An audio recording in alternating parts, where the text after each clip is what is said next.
In this video, I will cover the 6 key differences between a New Zealand high school experience and the first year HSFY experience at University of Otago. Kia ora, my name is Esther. I'm a medical student at Otago Medical School, and I found the shift between high school and HSFY pretty significant. So I wanted to make this video to help future HSFY students better understand what HSFY is like compared to high school, and share some helpful tips on how to prepare along the way. The first third of this video will give context to how the classes are delivered, what the timetables are like, and then the second part will be talking about the amount of content and assessments, and finally I will be talking about the lecture arrangement and what support is available, and along the way I will sprinkle some prep tips, so watch till the end to get those. As a disclaimer, I did HSFY in 2020. I've been wanting to do a video like this for a while, but I've just got into it now, so here we go. I do believe that the video will still be helpful, and I will avoid talking about the big COVID impact in 2020 because it won't be as relevant now. Alright, so first of all, let's start talking about delivery. In HSFY, teaching is delivered via lectures and labs/tutorials.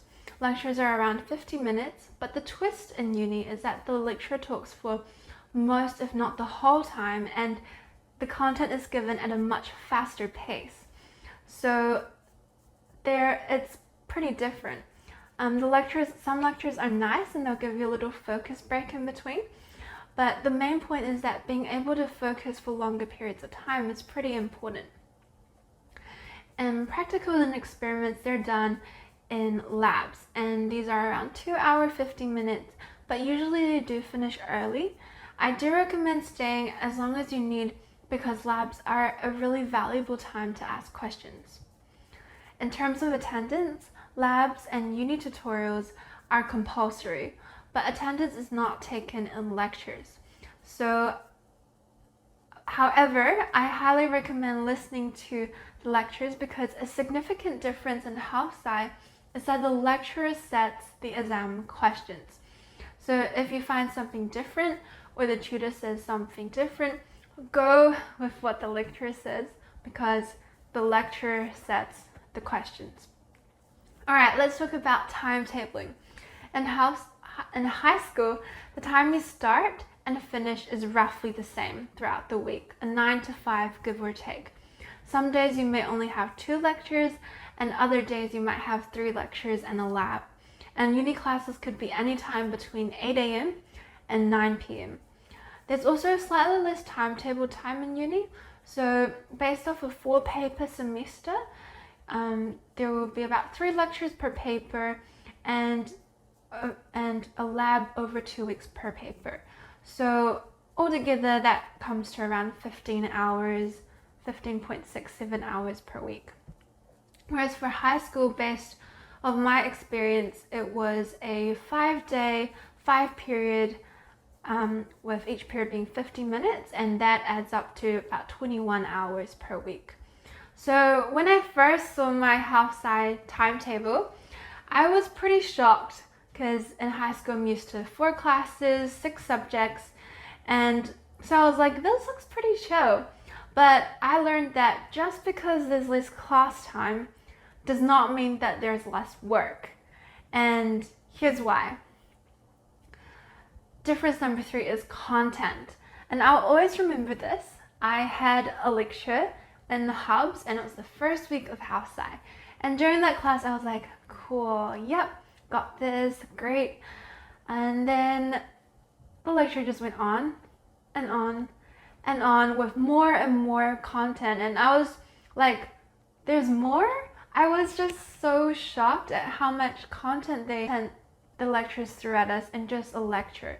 So if there is one thing that you take away from this video, HSFY has way more content than high school.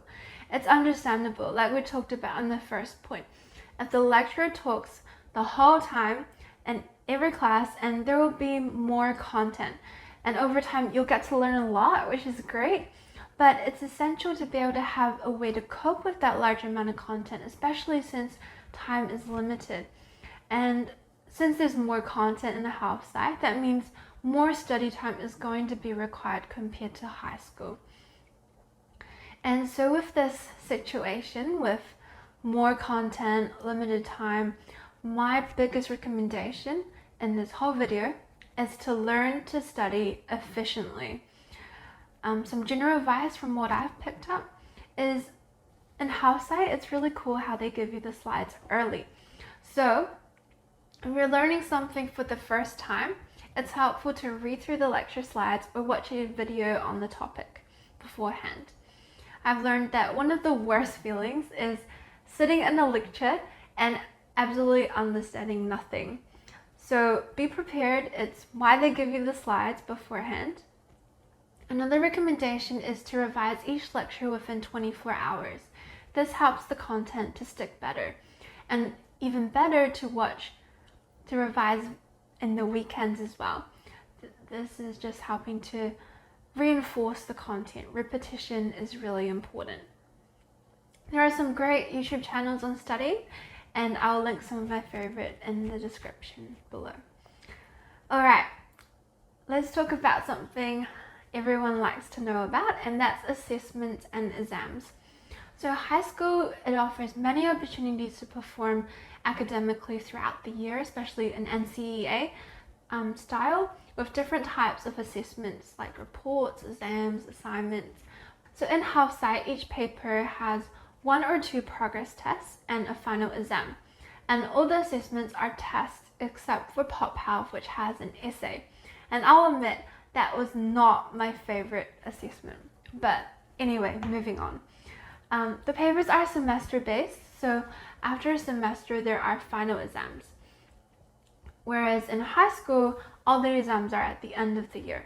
So it's really easy for exams to sneak up in health sci.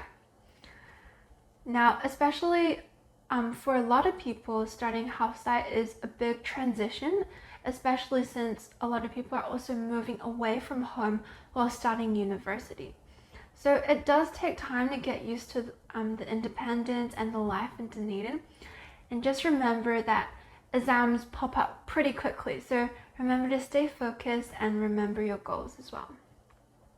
For health side to enter into medicine/dentistry, the grade requirements are pretty high. For medicine, looking at previous years with data, first round offers were around a 94% or over. So some general study advice is it's essential to start studying early because it's so easy to fall behind. Don't fall into the trap of thinking that you can leave it all to the last minute.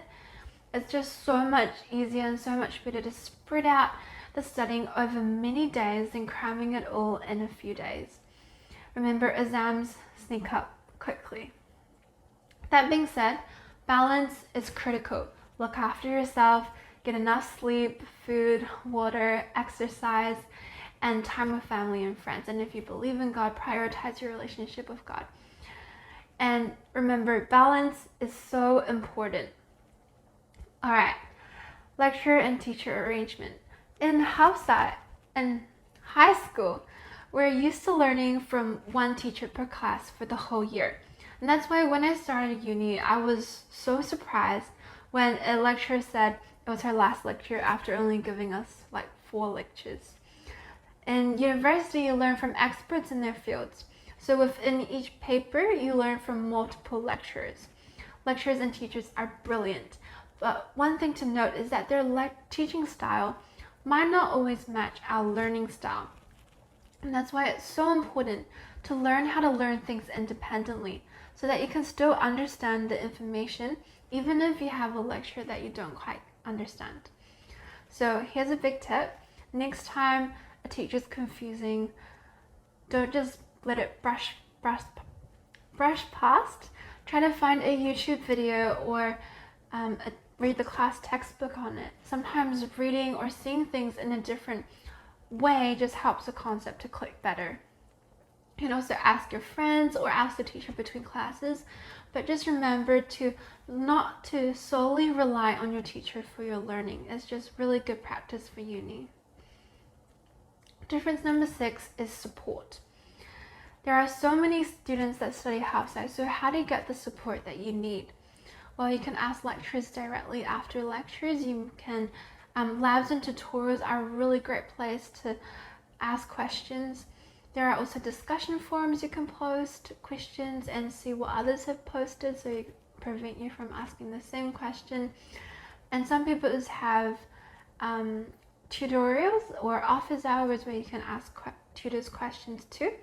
There are tutorials in residential halls, there are past classes, and if you're not in a hall, there are also, I'm pretty sure, at least in my year, there was a locals program. So I'll put a link in the description. If you're not in a hall, you can check that out.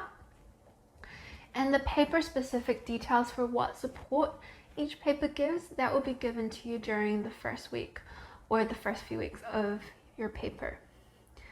Now, I know that asking questions can seem scary, but it's really important for growth. If you need help, it's better to ask than pretend you know everything and stay confused. Lay down the pride and ask. The lecturers, the teachers, they're so willing, so kind to help. And I've posted questions. There's no shame. Just ask if you need to. So in summary, half-sci is pretty different to high school. My top tips for preparing for half-sci is to 1, learn to study efficiently, number 2, learn to learn independently, and 3, be comfortable asking for help if you need it. I hope this video was helpful. If it was, give it a thumbs up, and I will post more videos about half-sci, the student lifestyle, and the student lifestyle studying in a competitive year, like half-sci and medicine, and what has helped me get through it.